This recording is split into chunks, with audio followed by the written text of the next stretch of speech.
Hey YouTube, sorry that I haven't been posting lately, but I've had issues with my vehicle, with the house,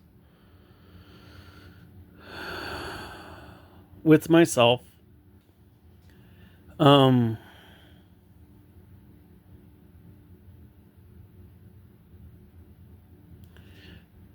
what really bugs me is government in general.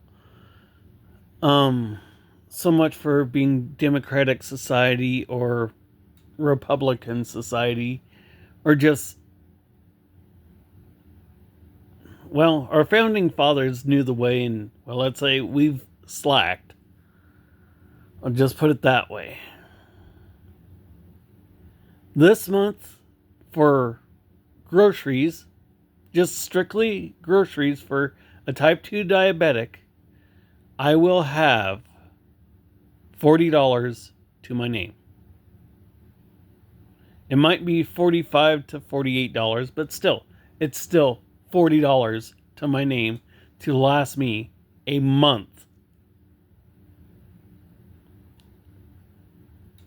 Yes, I go to food banks, but still,